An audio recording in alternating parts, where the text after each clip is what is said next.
5 seconds.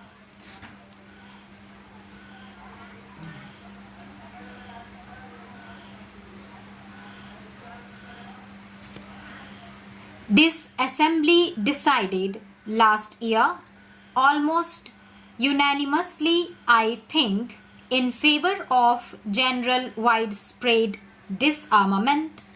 The great nations of the world have committed themselves to it. The United States, through its president, recently put forward proposals which are in line with what this assembly has decided. The Soviet Russia has put forward proposals to the same effect, varying them slightly, but essentially aiming at the same thing. There is a good deal of commonness about them in broad outline. If that is so, why should we not grasp this opportunity and remove the fear and terror from people's minds and devote our energies and resources to the advancement of the world? This major and outstanding question must be dealt with speedily, and the great countries, especially those which have the greatest responsibility, should address themselves again and again to the consideration of this problem together through negotiations to reach agreements. Such agreements cannot be merely agreements between some countries, however great. These must represent all the members of the United Nations. But I do think that it is better for a few countries to deal with this problem to begin with. I feel rather strongly on this question, although we in India are probably not situated in the major theatres of a possible war. Everything that man has striven for in the past thousands of years is at stake today. While I feel as strongly as possible about the freedom of the colonial countries and other dependent people, I do think that the biggest question today is the question of war and peace and disarmament. The General Assembly passed a resolution recently about nuclear tests. It was a great misfortune that after a period of abstinence from nuclear tests, there was a resumption of these tests. Immediately, it becomes more difficult to have treaties for ending nuclear tests because the whole atmosphere becomes one of fear and apprehension. I do think, and I would beg the countries concerned to realize that they are doing a grave disservice to the world, to their own countries, by not putting an end to nuclear tests by treaty as quickly as possible. The Assembly passed a resolution in favor of some kind of a moratorium. No one imagines that a voluntary moratorium is going to solve this question. There must be stricter controls by treaty and otherwise. Nuclear tests are basically evil forever.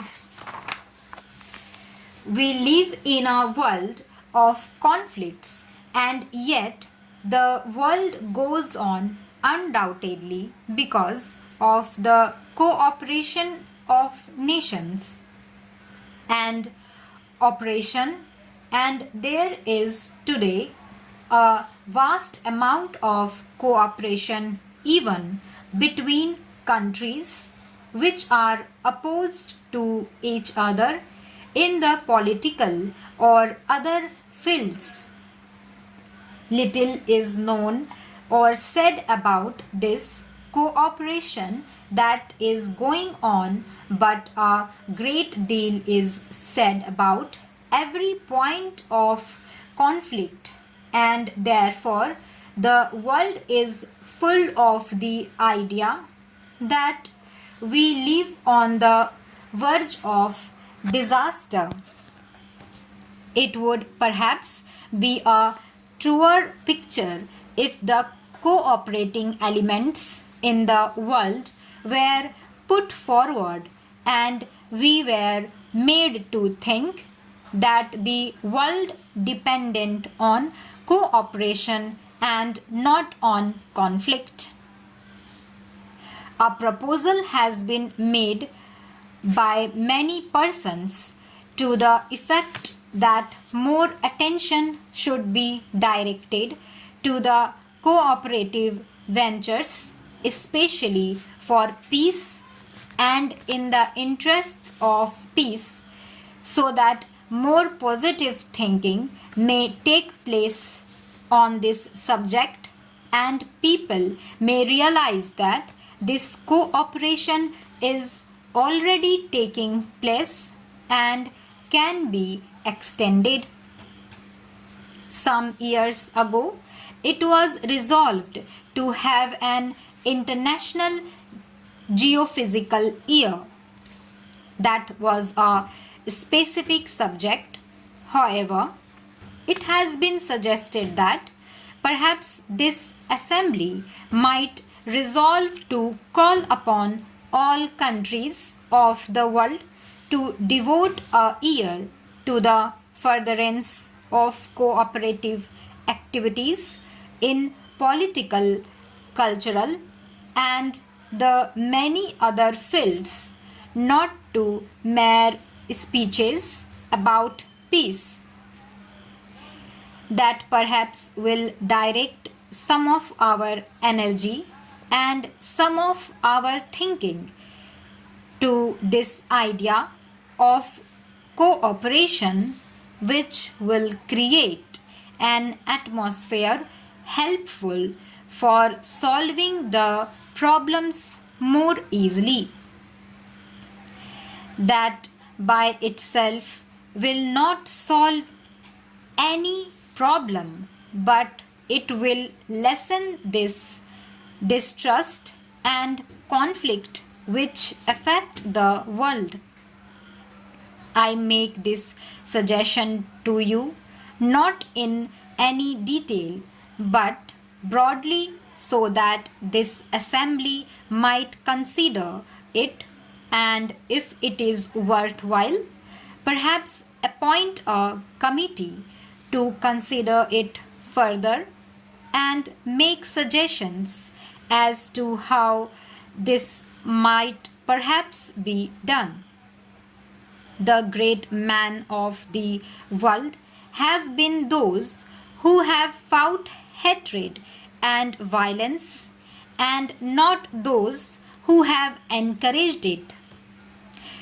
We have arrived at the stage when even in some worthwhile cause, hatred and violence have to be checked.